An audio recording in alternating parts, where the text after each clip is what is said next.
Hello everyone, I'm Dr. John Torres in New York, and this is an NBC News Now special report. Coronavirus pandemic, your questions answered. Our daily way of life has shifted dramatically as this virus spreads across the country. Schools are closed, people are working from home, travel is being limited, and there's also this palpable sense of fear and concern about what the next few weeks will bring. And so it's our goal throughout this next hour to help you navigate this new normal as best we can by bringing you the most accurate information and giving you tangible advice you can take home. And our medical experts are here to help me do that. First off is Dr. Natalie Azar. She's an NBC News medical contributor. And Dr. Joseph Fair. He's our NBC News science contributor. He's a virologist and an epidemiologist. So Dr. Azar, let's start with you. This is a big question we get. If you have respiratory symptoms and if you have a dry cough, what should be your first move? Do you stay home? Do you get tested? What do you do in a case like this? Well, look, we'll cut to the chase and say anytime you would have shortness of breath or trouble breathing, you can certainly go to an emergency room. We don't want people staying away from healthcare systems when they have life-threatening symptoms. But a dry cough, you're calling your doctor first because, look, you could see a dry cough in allergies, in colds, in the flu, as well as COVID. It's very nonspecific. And, you know, part of the conversation that we're having right now is how do you tell the difference between all of these things? So a dry cough is definitely not an emergency symptom. Difficulty breathing, absolutely something that can send you to the emergency room. And a lot of people with that dry cough right now, they're going to think coronavirus. They're going to think I need to get tested. Do they need to get tested at this point? Well, look, I mean, I think if you're asking from a public health perspective, the answer would be yes. The more we can really know the background rate and the true prevalence of this, the better. In reality, though, number one, that isn't happening and really can't happen with the capacity of our testing right now. And secondly, would it really change the management? And the answer is no. If you are otherwise healthy without underlying chronic medical conditions that would increase your risk for having an adverse outcome, aka chronic lung disease, chronic heart disease, kidney disease, immunocompromised, that kind of thing, then knowing whether you do or don't wouldn't change the management. If you have mild symptoms, you can be managed at home in isolation, monitoring your symptoms with your doctor remotely. And speaking of those symptoms, Dr. Azar, a lot of people say, I have a fever or I didn't have a fever. Could I still have coronavirus without that fever? You can. One of the largest case series, or one of the most detailed that we have from Wuhan in 138 patients, only 44% actually had a fever. So it's not universal. And Dr. Fair, people nowadays are saying, you go to the grocery store, you go to the pharmacy, you go anywhere, you're not going to find disinfectants, you're not going to find wipes, bleach, or spray. How can they disinfect things if they can't find those products? Well, there's a couple of ways we can do it. You know, if you happen to have a pool or a hot tub, chlorine works just as well. And there's CDC guidelines on the CDC website about how exactly to mix the chlorine and at what percentage. But, you know, a lot of people aren't even going to have chlorine. So the basic answer is this. The reason we recommend soap and water and washing your hands so much is the detergents in soap actually break down the envelopes of the virus and inactivate them. So if it comes right down to it and you don't have any of those things, use your basic sponge that you've microwaved, because sponges carry a lot of viruses and microbes on them anyway, and use soap and water and just wash it down with soap and water with a nice rinse, and that should take care of it. And when you microwave that sponge, is there any time limit? Should you do it for a minute? Should you do it for 30 seconds? 30 seconds I find is good. I think but beyond that you risk burning the sponge, but 30 seconds inactivates pretty much everything in a microwave. And then burning your hand when you pick up that exactly. sponge. And Dr. Azar, we know that a lot of people are asymptomatic. You know, 80% have mild to moderate symptoms. A lot of those are asymptomatic as well. Can the virus run its course, including you being contagious, without actually you knowing you have the virus? Absolutely. I mean, you can be exposed to the virus and develop symptoms within, 2 to 12 or up to 14 days or never. And we know that transmission does occur in both mildly symptomatic and in asymptomatic individuals. So yes, you could never know you had it and still have passed it on to people, which is definitely frightening. I get that. And if a person is put into isolation, that's different than quarantine. If they're put into isolation because they have COVID-19, when can they leave that isolation? So right now, the recommendation, if they are a laboratory confirmed case and you're able to get testing, ideally, or by the formal recommendation is that you have 2 consecutive tests, and that's again with a swab, 24 hours apart, or you have to be 7 days from symptom onset or fever-free for 72 hours. Then you're considered no longer contagious and can leave isolation. Excellent. And Dr. Azar, let's stay with you for a little bit here, and let's get into how people are living on a day-to-day basis, because a lot of people are worried about their food. So let's talk about that. Is it safe to eat takeout or delivery? Because we're getting a lot of advice to try and help local restaurants by ordering food out. Is that safe? Yeah, right now there's no restriction on that, and no news or cause for concern that the food supply has been affected in any way. Obviously, for hot foods, there's the guarantee, hopefully, that you're heating things up to a degree that could kill virus. On fresh fruits and vegetables, we're recommending a thorough cleaning, as you would with any produce, as we know that foodborne illness is very, very common, and to wash your hands before eating. But I think this is especially important now that for seniors in your community who, may be at a greater risk to go to the grocery store. And I know there's grocery stores are staggering times now and having times for just seniors to be at the grocery store, but that still requires them to be out, and potentially in contact with other folks. So meal delivery and grocery delivery to our senior citizens can be a great public service right now. Excellent. Still a great idea. So definitely, do that if you can. And Dr. Fair, a lot of people have children, and rightly so, they're concerned about their children. One of the questions they ask is, how long can COVID-19, the disease, live on a car seat?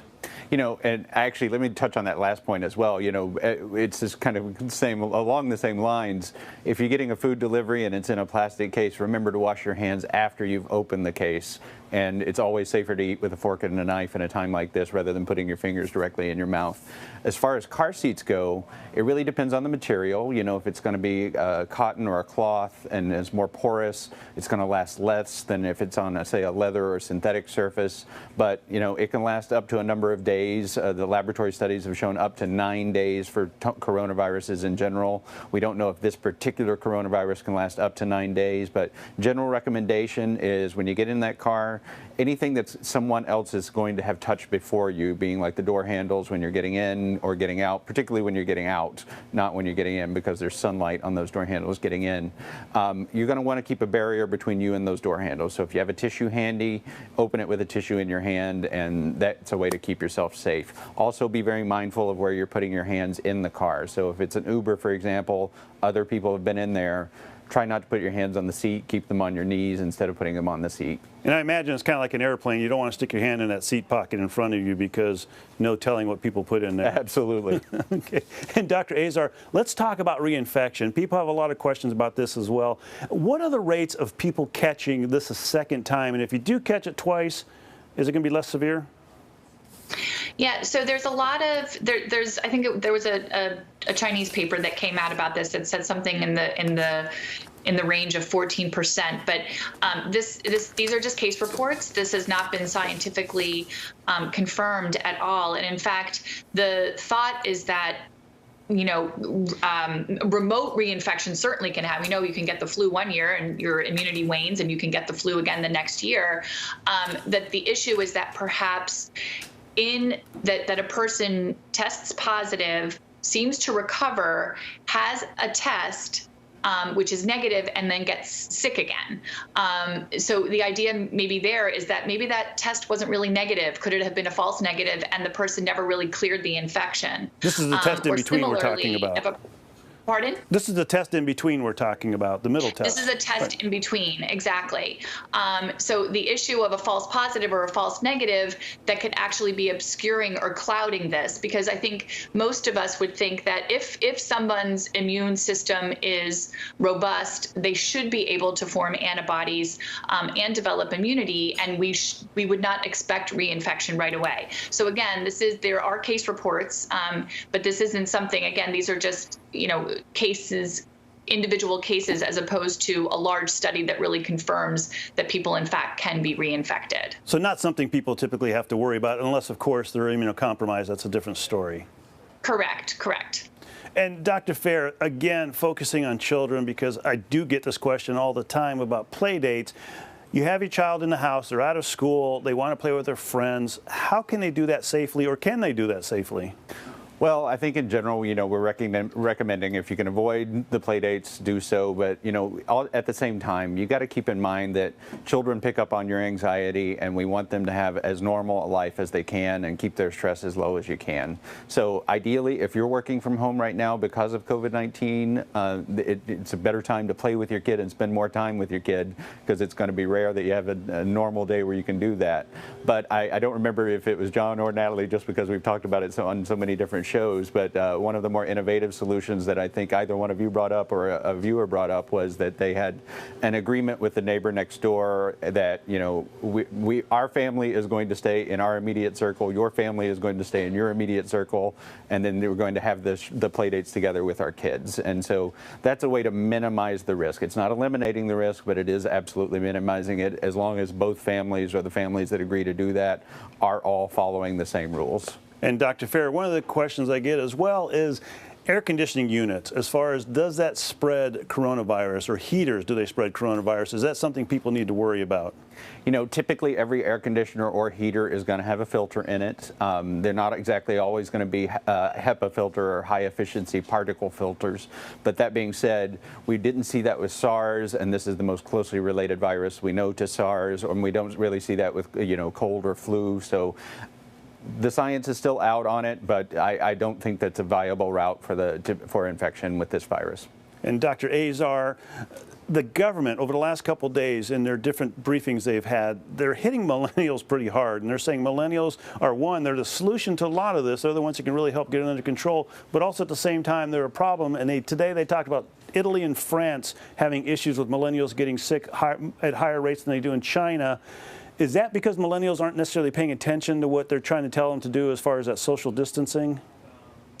Yeah, look, I mean, I don't think it's fair to just generalize and say that it's all of them, of course. But that age, perhaps top of mind isn't necessarily their civic duty for many of them. And I think there's also a component of unrealistic optimism. When you're young, you don't think that you're really ever going to get sick, or that bad things aren't going to happen to you. And we're reinforcing that in the media by saying that if you're young and otherwise healthy without other underlying medical conditions, you're probably going to be just fine. So it's almost like you can't blame that behavior based on the messaging that they're getting. But never forget that even though that's generally true, that this age group is going to do fine with this virus, there are going to be exceptions, and young people sadly will die from this, not to mention the fact that they'll be passing it to people who are less capable of fighting it off. So I think we just have to be consistent and honest in our messaging. Dr. Natalie Azar, Dr. Joseph Fair, thank you so much for helping us here. I think you cleared up a lot of points that we have, and you've been wonderful. Thank you very much. So if you're feeling sick, how do you actually get tested? Well, NBC News Now, Alexa Lioto walks us through the step-by-step process and why some people are hitting roadblocks even today. So you're feeling sick. You have a fever, maybe you have a cough. Chances are you're probably feeling anxious about whether or not you have coronavirus. So how do you get tested? After all, President Trump did tell reporters earlier in March that, quote, anybody who wants a test gets a test. But what does that actually look like in practice? Let's break down the guidelines. First, if you think you may have COVID-19 or have been in contact with anybody who has tested positive for COVID-19, the advice is first to call your medical provider to let them know you're coming in ahead of time. That's to make sure that you're not infecting anybody upon your visit. Second, when you do go see a doctor, a prioritization process will still likely exist, considering the limited number of tests in the United States. Your doctors will try to determine how likely it is that you might have the virus, while also assessing the risk of where you've been and who you've been in contact with. More formally, your clinical features and your epidemiological risk. Doctors will ask about your symptoms, like whether you've had a fever and a cough. They may test you for the flu and for strep. They'll also want to know if you've traveled to any hotspots for the virus in the last 2 weeks, or if you've had any close contact with someone who's tested positive for the virus. Third, if your healthcare provider does determine that you are at risk of the virus, they'll order a test for you. That test is a nasal swab to the back of the nose or the throat. So how long do you wait for the results of that test? Well, it depends if it comes from a state lab or a commercial lab. For example, we know that in Florida, the state labs take 24 to 48 hours, but the commercial labs, it's about 3 to 4 days. For instance, in New York, which has one of the largest clusters of coronavirus cases in the U.S., Governor Andrew Cuomo wants the state to be testing 1,000 people a day. But here's the thing. While in theory the government says that tests should be available, in practice, things look a little different. She said that you need to be tested and told me to call my county. She gave me a phone number. I called that number, and after about 3 minutes and several seconds, it hung up. The line went dead. And that happened to me 8 times. I just tried to get a patient tested an hour ago, and I couldn't in my outpatient office. Many of these individuals say they aren't able to get a test because they don't quite meet the state's criteria. So maybe they haven't visited an epicenter of the outbreak, or maybe they haven't been in contact with someone who's tested positive for coronavirus. So what happens if you don't meet the state's criteria but still want to get tested? Well, commercial labs are starting to roll out thousands of more tests. Some are even opening up facilities in various states. The American Clinical Laboratory Association said in a press release, quote, assuming there are no delays or shortages of necessary materials and supplies, commercial capacity is expected to exceed 280,000 tests per week by April 1st. LabCorp, for its part, expects, quote, the ability to perform more than 10,000 tests per day by the end of the week and 20,000 tests per day by the end of the month. LabCorp also notes that any physician or, quote, authorized healthcare provider can order these tests anywhere in the United States. So while that does mean more tests are going to be available, you'll still need doctors' approval.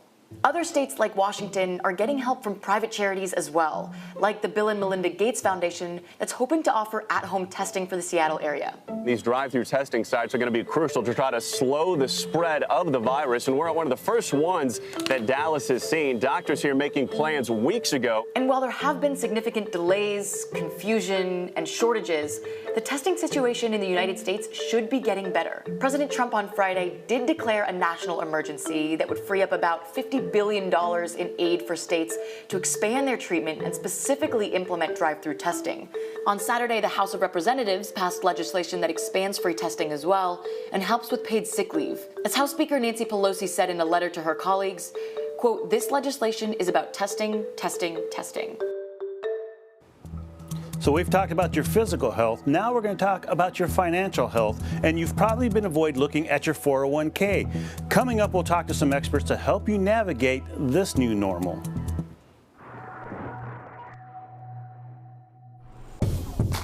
You're watching NBC News Now. We've got some breaking news. This is all I've got left. Good afternoon from the Spin Room. It's news made for your streaming world. NBC News Now.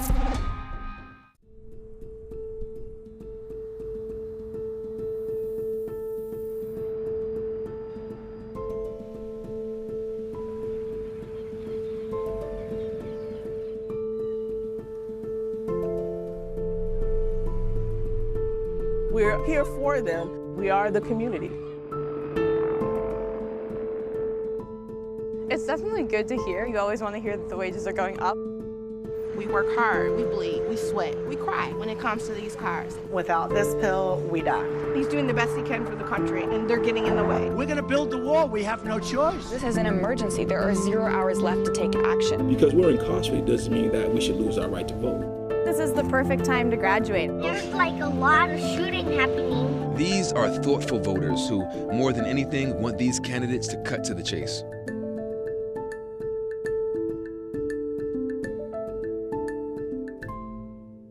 NBC Nightly News with Lester Holt, covering coronavirus with facts over fear. How do we know who belongs in isolation? What should we be conscious of? What's being worked on today? At a time of national crisis, turn to the most trusted TV news anchor in America. Need your true crime fix on the go? Dateline episodes are available as podcasts. Mysteries with a twist from the True Crime Original. Wow. Listen to Dateline wherever you get your podcasts. You're watching NBC News Now. We've got some breaking news. This is all I've got left. Who brought more to the caucuses? It's news made for your streaming world. Live weekdays, 3 to 11 p.m. Eastern.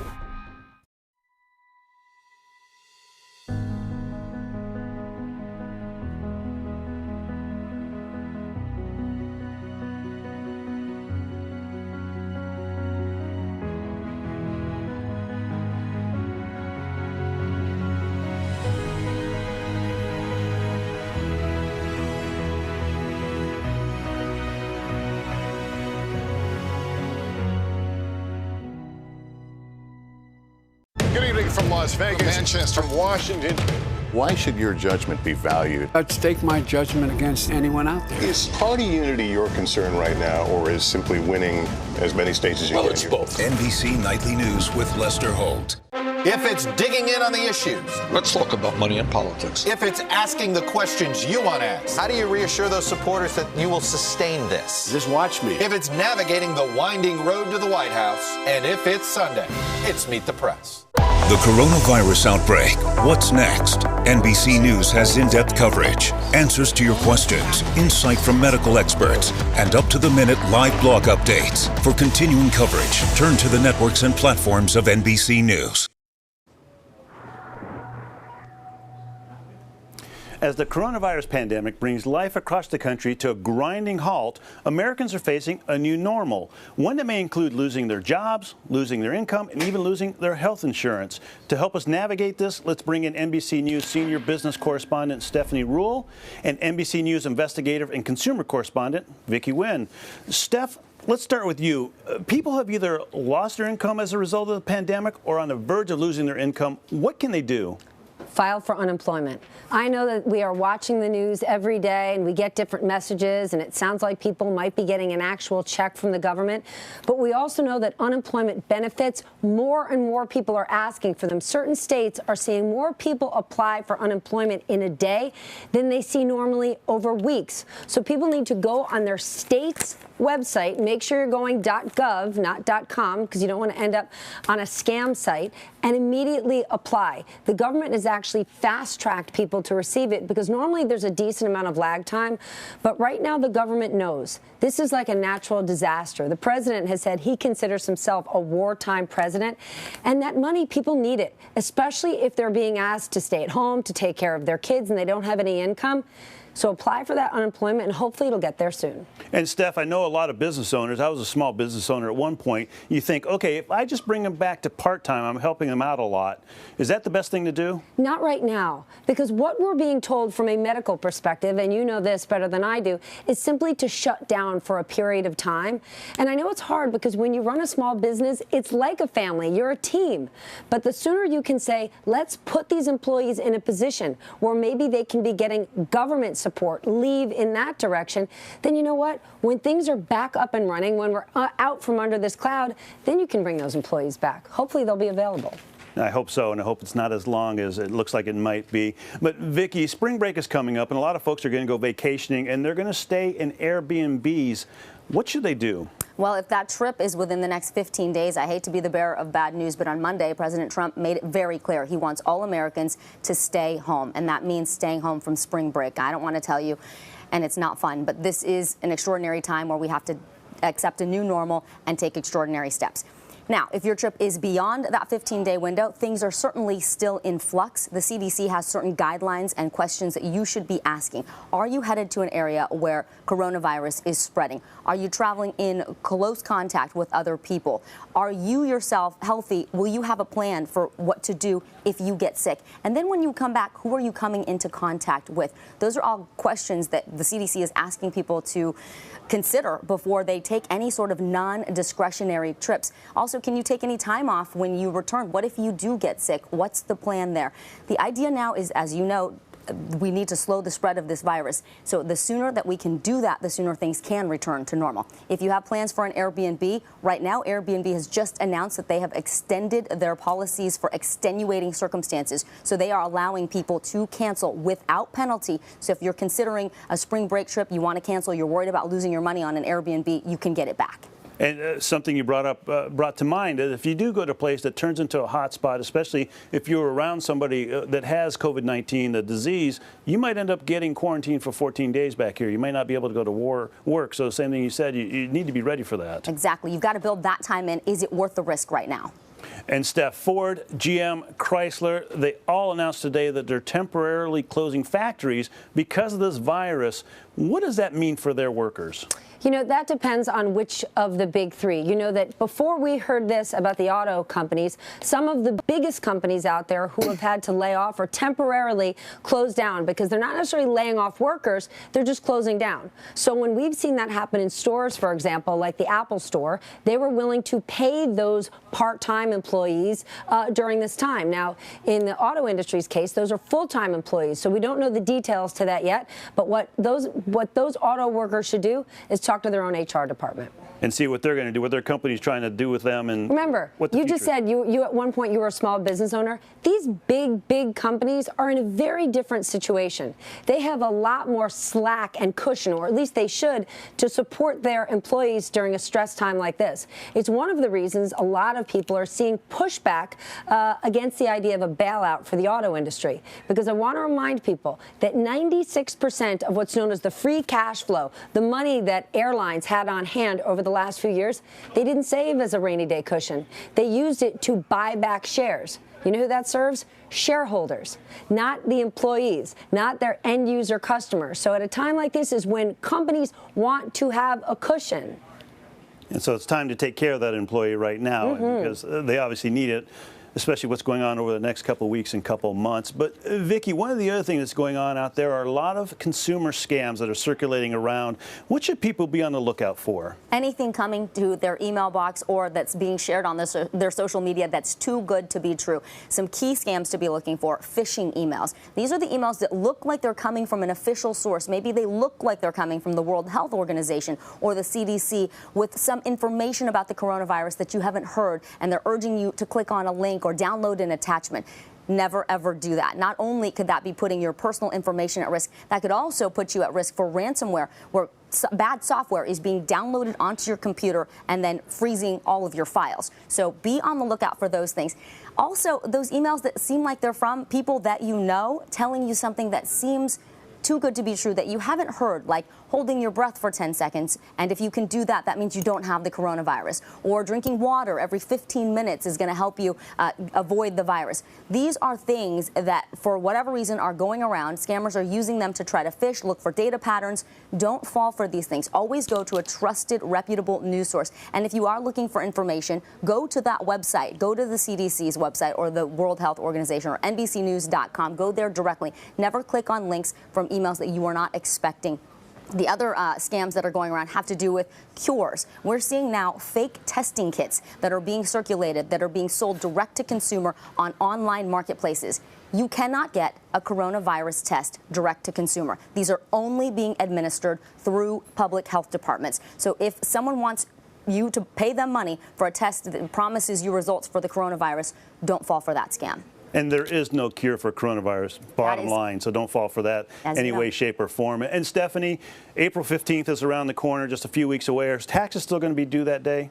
Taxes are due that day. We know that this has been a very stressed time for a lot of people, so you might want to apply for an extension. But remember, even if you apply for an extension, that still means you need to guesstimate how much you owe and send that money in. You don't want to put yourself delayed, because that's when you can suddenly be incurring late fees and penalties. Vicki, right now, people are worried about jobs. There are still some folks hiring out there, right? Who are they? Yeah, earlier in your show, you talked about Amazon, but all the grocery chains, big ones, Albertsons, Safeway, Kroger, not only hiring, but they're opening up new positions. Kroger's hired 2,000 people. They have 10,000 more openings. Here's one you might not be thinking about. As you're staying home for these 15 days, maybe you're looking over your resume, considering what happens on the other side of this. IXL is an online learning company. A lot of those companies now are opening new positions for educators and people who can help in that space, because there's a lot of stay-at-home school happening right now, and that's going to be happening for the foreseeable future. So check into those online companies as well as grocery stores if you want to get back to work right now. And Stephanie, I need to correct something. Yeah. I made a mistake. They have actually delayed April 15th. Americans now have an extra 90 days to pay. But remember, if you are ready to file, the sooner you file, if you think you're getting a refund, the sooner you get it back. And if you file online rather than on paper, you're going to get it even sooner. And you can still file an extension if you need to, correct? Absolutely. Now, stick with you for a little while longer. If things keep going on, it looks like we're in this for the long haul. How quickly can we expect that labor market to start returning to normal, to turn around? Listen, this is really, really complicated. And we've got different numbers, different estimates every day. It was just a couple days ago, Treasury Secretary Steve Mnuchin said he didn't expect a recession at all. And now across the board, more and more people, including the president, are saying we're facing a recession, a global recession. Something to think about, though. We've heard a lot about this V. The president has said it. Some economists have said it. Coronavirus is causing the economy, the markets, to go like this. And as soon as we come out the other side and the numbers go down, it's going to shoot right back up like that, like a V. But people should be more prepared for the idea of a U. And here's why. People change their behavior. If we are suddenly in lockdown and we're changing our behavior over a couple of months, when we come out the other side, we might not be interested in exactly the same things. And think about it from a business perspective. If suddenly companies realize they don't need to be spending that much on corporate travel or events or conferences, telework might work a whole lot better. You're going to see companies change corporate behavior. And for the hotel, for the travel industry, that's their biggest ticket clients, corporate America. You could see that change. You could even see your personal behavior change. You might go to the movies every week. Once you discover that you got Netflix or you like playing board games or puzzles, you might not go back to that movie theater. So consumer companies are starting to prepare for these changes, retailers especially. Stephanie and Vicki, thank you so much for helping us get through this maze of our financial health, which is important for just about everybody. So thank you very much for helping us out here. Great to be here. And from Amazon to your local grocer, U.S. businesses are changing strategies to handle increased demand during the coronavirus pandemic. Business and technology correspondent Jolene Kent joins us now from Los Angeles. Joe, we're certainly practicing this social distancing. How are you doing? We are. I'm well, Dr. Torres. How are you? I'm doing well. Now, Amazon, we talked about, they're hiring 100,000 workers amid the crisis here. Problem is, they're going to be in warehouses. What can workers do to avoid getting infected inside those warehouses? Yeah, that's a great question. So Amazon wants to hire 100,000 workers inside warehouses and also delivery drivers. And as you can imagine, there's a lot that goes into delivery that could put a person at risk. So what Amazon is telling me is they're trying to practice that public health, that hygiene, that social distancing we were just talking about, making sure they're sanitizing their warehouses. But beyond that, they're also trying to focus on what customers really need as they try to staff up and meet this big demand for all the household products you're looking for, the baby products, the stuff to keep your home clean and your car clean. And so what they're doing is they are no longer accepting certain third-party sellers' items, the new stuff that would normally come into their warehouse. Instead, they're focusing on just those products. But it's a really big problem, and Amazon continues to say the same thing. We're just trying to keep things clean and sanitized and efficient so that we can keep on moving ahead. But we did ask them, in case, say, the state of California goes into a shelter-in-place situation like they have in San Francisco, is an Amazon warehouse essential in the way that a grocery store is essential? And they have not answered us on that front yet. And you bring up a good point about the delivery workers, because they're getting in and out of trucks, they're touching a lot of doorknobs, they're interacting with strangers when they hand the package over. What can they do specifically to avoid getting COVID-19?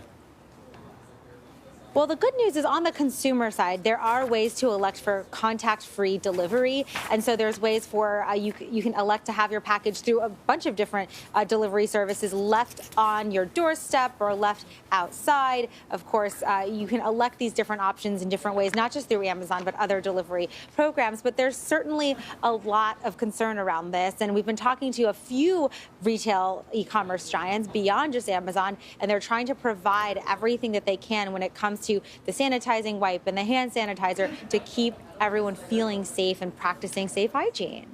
And the new normal of the last few days, maybe in the last week or so, are a lot of empty store shelves. Is there a real risk of a food supply shortage, or are people just hoarding? Is it wise for them to hoard?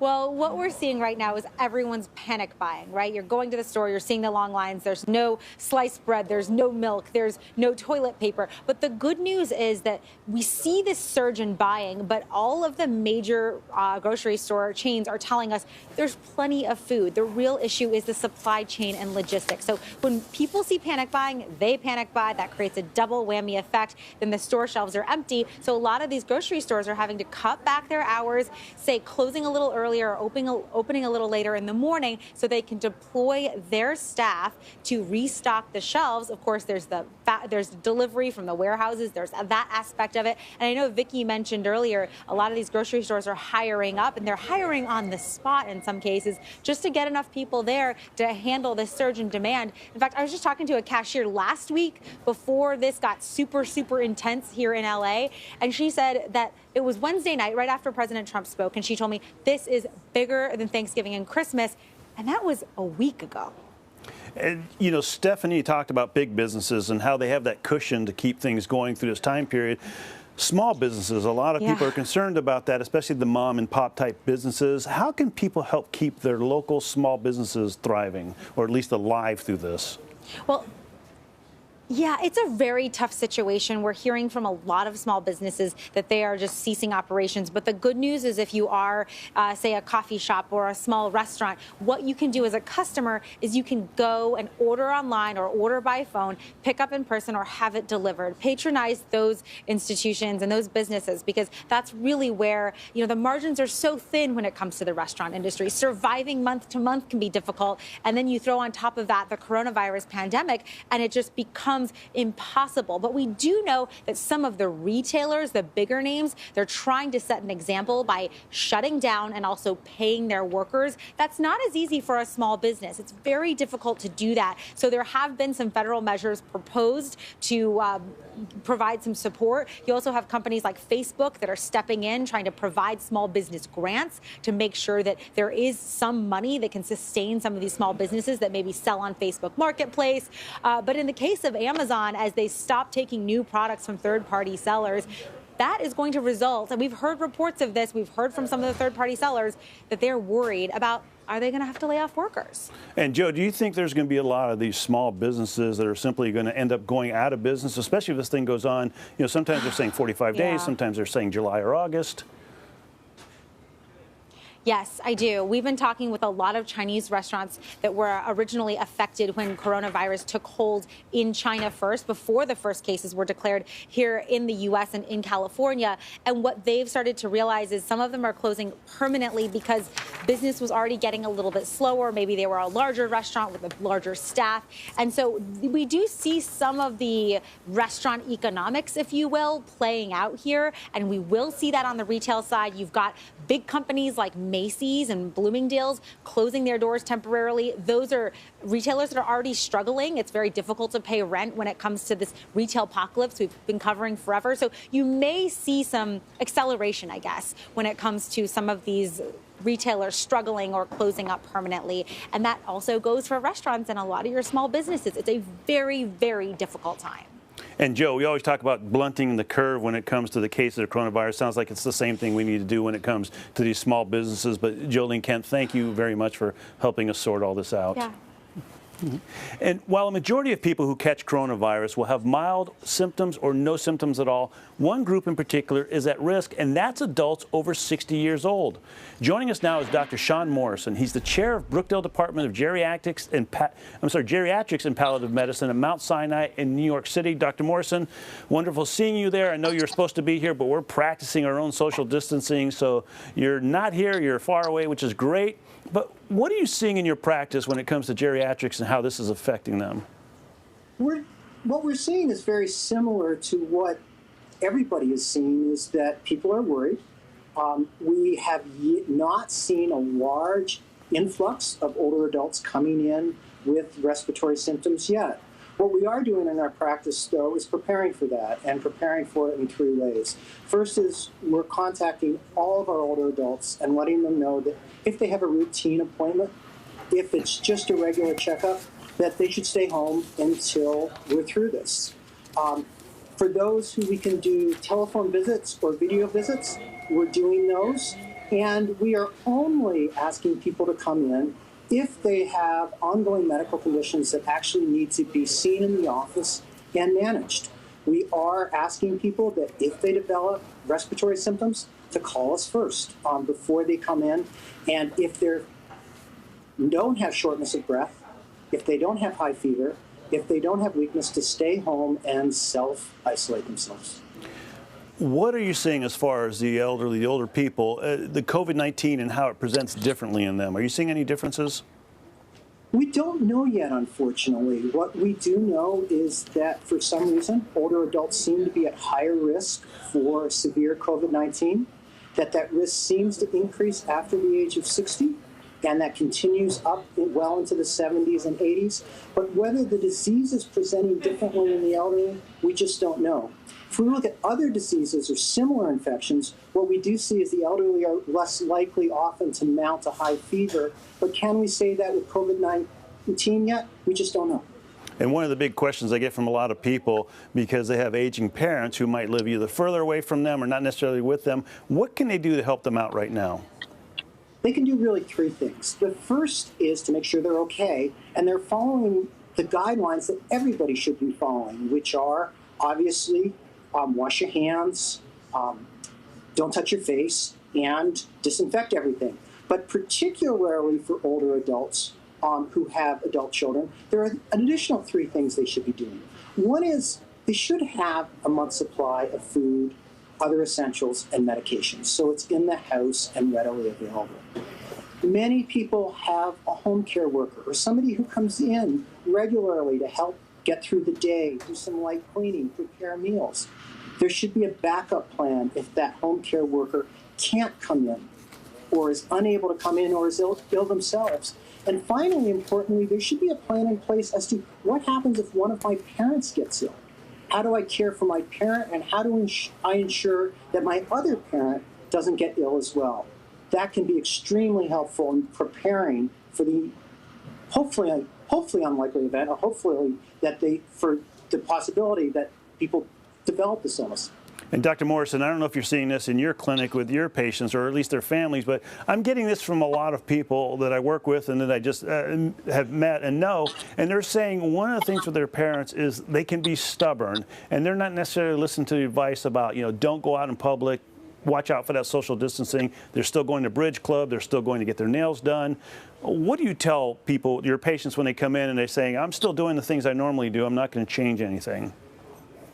I'm not sure that's confined to older adults. I think we're seeing that with everybody. That being said, I think there are really two reasons to socially distance and follow all these guidelines. The first is that older adults are at higher risk, and we know that. And we don't yet know which group of older adults is at the highest risk.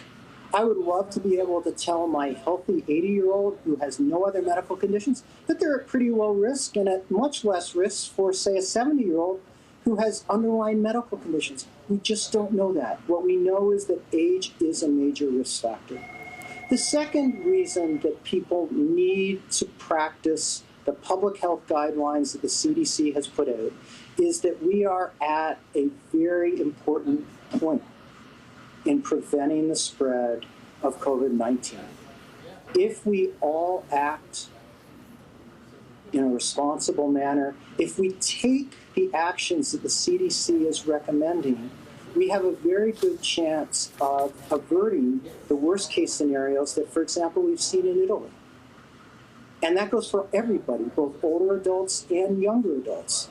But if we stop the direct spread of COVID-19, we will emerge from this probably sooner and with much fewer health complications.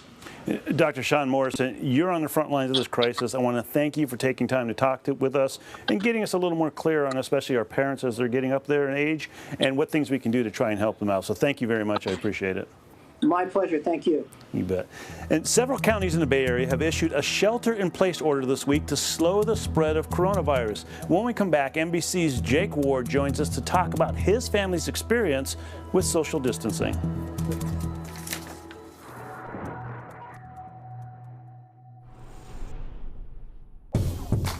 You're watching NBC News Now. We've got some breaking news. This is all I've got left. Good afternoon from the Spin Room. It's news made for your streaming world.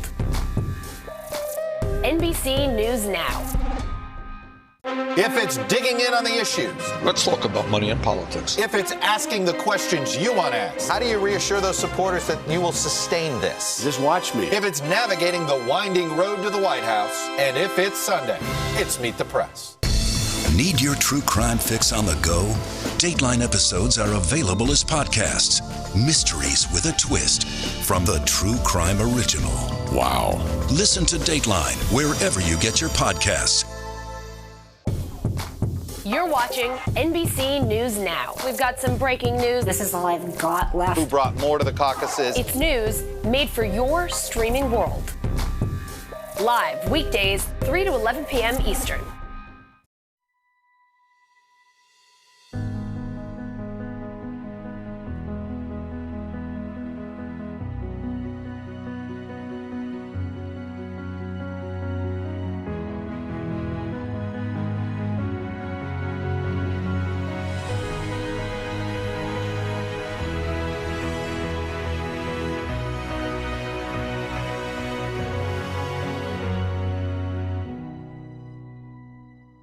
NBC Nightly News with Lester Holt, covering coronavirus with facts over fear. How do we know who belongs in isolation? What should we be conscious of? What's being worked on today? At a time of national crisis, turn to the most trusted TV news anchor in America.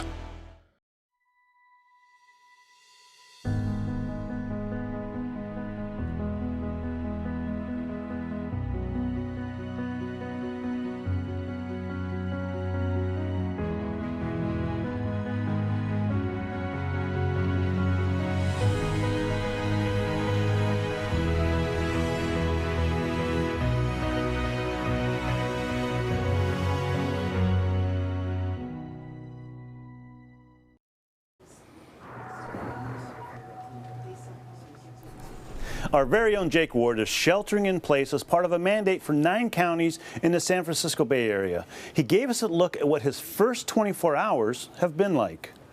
I just drove in from Oakland to downtown San Francisco, where there was plenty of parking ahead of a midnight shelter-in-place order that goes into effect tonight. I'm headed into my office to grab the last few things I'll need for 3 weeks of trying to report the news from home. Our bureau has gone dark. Nobody is coming in for interviews, no guests. We're not doing any of the normal business of reporting the news from here. The whole place is shut down. I've got, I think, what I need for 3 weeks to try to do this job on my own. I got to a certain point being in here where I just felt nervous being in here this long, and so I decided to put on my N95 mask.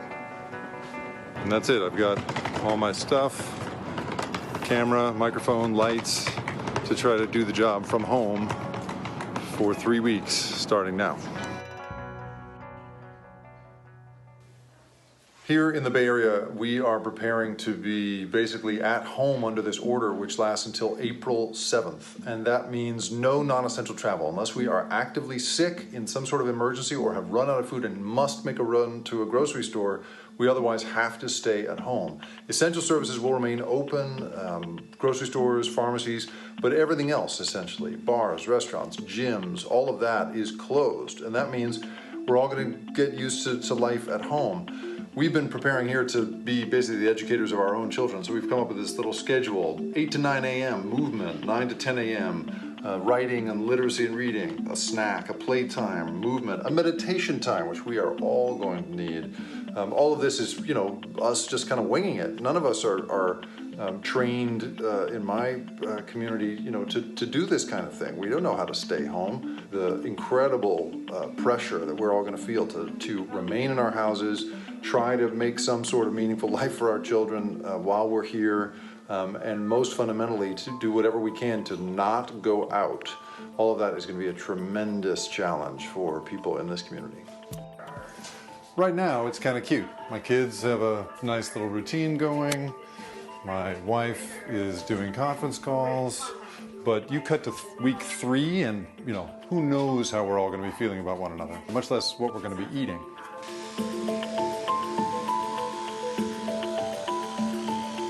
No, doesn't know. Like 7 million other people in the Bay Area, we were trying to figure out what are we going to do with our time. And originally I had said, we don't need to worry about it, no big deal. We can just wing it. Well, no, my wife argued we need some sort of structure, and that has been the lesson of day 1. Maintaining a school-like schedule, negotiating with each other about who's on and who's off, and having those conversations clearly with everyone in the family, that might get us to day 21. This is our new reality. We're trying to homeschool our kids. My wife is somehow doing that while working her full-time job. We're trying to figure out, do we have enough food on hand? And the real question is, this is day 1. What is life going to be like here 21 days in?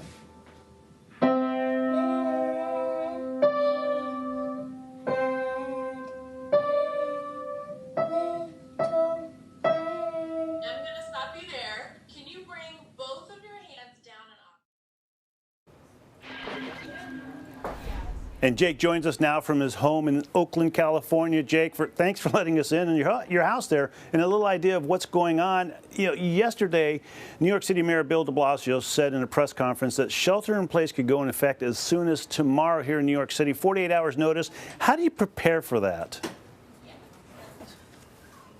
You know, for me, Dr. Torres, we really had no idea. I mean, here in the California Bay Area, we have some sense of emergency preparation, right? In my backyard, I have a chest that has emergency equipment for things like fires and earthquakes, you know, the things that we get here.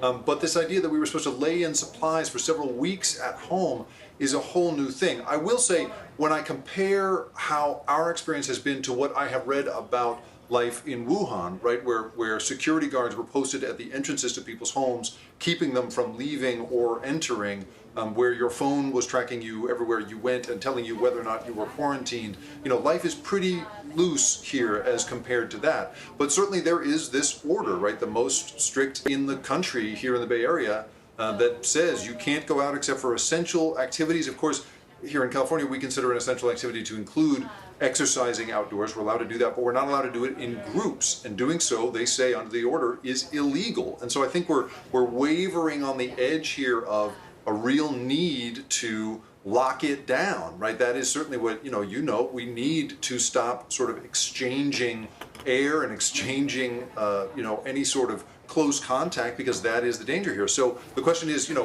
this feels pretty tight to me, but is it too porous? Is it going to let too much through in the end? That's the big question for me. And time will tell, but you described Wuhan, which is more of a lockdown situation. You're in a shelter-in-a-place situation. What's still open there? Yeah, here, we have essential services, and that counts, there's a lot of things that fall under that rubric, it turns out. So grocery stores, pharmacies, they are still open. They're observing some strictures around how many people are allowed in at a time. So I just tooled around yesterday and saw that our grocery store had a line of several hundred people out into the parking lot because they're only letting in about 10 people at a time, right? So that stuff has changed, but it is still open. Hospitals are open, police departments are still open, all the essential services. But then you get into a sort of squishier category when it comes to things like ride shares. You are allowed to use Uber and Lyft, right, a ride share service, if you're going somewhere essential, but that puts those drivers in an impossible situation, right? Things like, going out for medical supplies, definitely still allowed to do that. Pharmacies, of course, open. Those things are all there, but gyms, restaurants, all of that done. It's not gotten so far as to actually shut down private vehicle traffic the way they did in China, but certainly the streets are very quiet. It's quite spooky walking around. My street, which has cars typically going up and down, didn't move much at all. In fact, when garbage trucks went by yesterday, I found myself deeply relieved by that, to know that sort of the systems are still moving. There's a real eerie kind of frozen in time quality to being here right now. It's definitely a new normal if you're happy to see the garbage truck. But grocery stores, you mentioned they're still open. Is there anything to buy? Are the shelves empty like they are in a lot of places? It seemed that the sort of the panic buying, and I got to say, I did this too. I immediately found myself fixated on the idea that I needed a chest freezer, right? One of those garage top-loading freezers, because I thought, I have to lay in a lot of food. And I may get one yet. They're sold out across the Bay Area. But then you look at it and you realize, no, actually the supply of food is pretty solid. We really do have a good supply of food. I mean, we live in California. It's the breadbasket of America. I think we're going to be okay on the food front. So the supplies seem okay. It's, for me, this larger question of, can we, right now, I think in the first few days, everyone's taking it pretty seriously. But I wonder, after a couple of days, maybe a week, 2 weeks, are people going to start to break out of it? We saw that. I was just reading a history of the 1918 flu epidemic that was specific to Oakland, a history specific to Oakland. And there was enormous uproar about the inconvenience of it, because for more than a month you had to wear a mask, you had to do all of these things. And so I wonder, are we going to continue to be able to do this without the sort of strictures that China put on its citizens? I certainly hope so. And certainly, I think we're trying to take it in the spirit of, we're very lucky. We have a house, right? We have a yard. We get along pretty well. We've got good food. All of those things, I think, are going to make it possible for us to do this in the long term. But certainly there's this psychological challenge. And for us, I mean, as you saw there, the thing for us we're learning is structure. Not just the structure of the day, the scheduling of the day, but also how you use the space. So I had my camera set up with lights and everything in the living room. Oh, you know, we got into such an argument about it because that's got to be sacred space when you're all going to be stuck in one place. So now I'm in the basement. This is the basement. If I spun the camera around, you'd see my laundry machine. You know, you have to do that kind of thing, I think, to get us, to make us get along in these kinds of confined spaces for this amount of time. And Jake, I want to thank you for giving us some insight into what could become reality for the rest of us and giving us the time to show what exactly is going on in your house during your shelter in place. So thank you very much, Jake. How this is going to work in New York, I have no idea, but I'm pulling for you. I think we'll find out here soon. But, you know, even if you do everything right during a quarantine, 14 days or longer, you might end up getting cabin fever. Psychotherapist Sherry Botwin is here to talk to us about how to stay sane during that time period. Sherry, thank you for being with us. Give us some tips on how you can deal. Give us some tips on how you can deal with cabin fever. The best thing to do is just to, first of all, know this will end. And in terms of the cabin fever, give yourself breaks. Get out of your house. Sit on your front step. Take your yoga mat outside and do some yoga. Go into a quiet room and listen to a book. Anything to know that you're not just literally stuck in your house. So getting that fresh air, getting out about, getting some sunshine, that can be really helpful to getting that cabin fever under control. Yeah, definitely. And even just remembering there's a whole world out there to really try to connect with the environment and our beautiful universe and know that we really will get through this. We are not going to be stuck in our homes forever.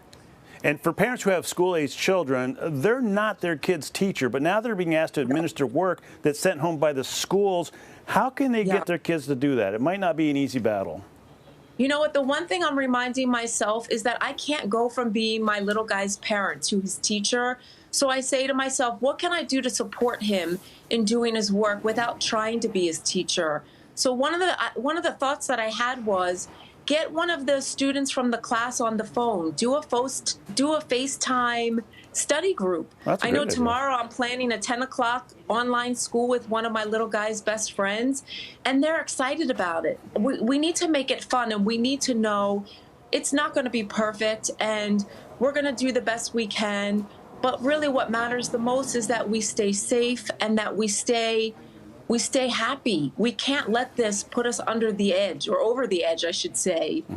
I agree with you, but a different issue might be if you're living with someone who has OCD or anxiety already, how can you make it a little easier for them? Because I can only imagine that anxiety and OCD is going to be exacerbated during this time period. I mean, I've been talking to patients all week struggling with all these different kinds of issues. And if you live with someone who's in recovery from depression or struggles with anxiety, and they're thinking, well, how am I going to get to my therapist office, or how am I going to get my medication? Again, we can't be our partner's therapist, but we can be a support system. We can check in with them. How's it going?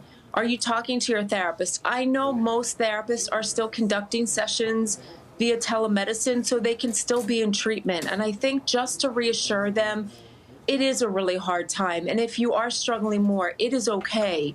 I'm not going to judge you. I'm here for you. And I also think as a family member, if you're really worried about your loved one, if you're thinking he or she is really not doing well, reach out to the person's psychiatrist, call the therapist, tell them, say, I'm really worried about my husband or wife. What do I do? Just try and help out as much as you can and keep those social connections going as well as you can. How about dating, real quickly? We don't have much time, but what can you do for dating? So I was talking to somebody yesterday whose boyfriend is far away, and I said, have you thought about scheduling a FaceTime date? Why don't you schedule a FaceTime dinner date? Tomorrow at 6 o'clock, you and we're going to have a FaceTime dinner date. And do the best you can. Talk about things that really matter. Remind each other how much you love each other, what you feel about each other, and try to have some fun with it. Put on romantic music. Excellent. Well, thank you very much. You've given us some fantastic ideas on what we can do to avoid that cabin fever and to help our kids out and help ourselves out, too. So I appreciate it, and thank you very much. Take good. Now, that does it for us right now. And remember, our coronavirus crisis team is closely tracking the story and is providing updates across all NBC News platforms. And of course, the latest information is always available at NBCnews.com/coronavirus. Remember, we will get through this. We're trying to blunt that curve both in the numbers of cases, but also in our fiscal health, our financial health, our mental health, and our emotional health. So do the things you can to try and keep yourself and everybody around you healthy, and as much as you can, be happy and healthy. And thank you for all for joining us this hour, NBC News Now.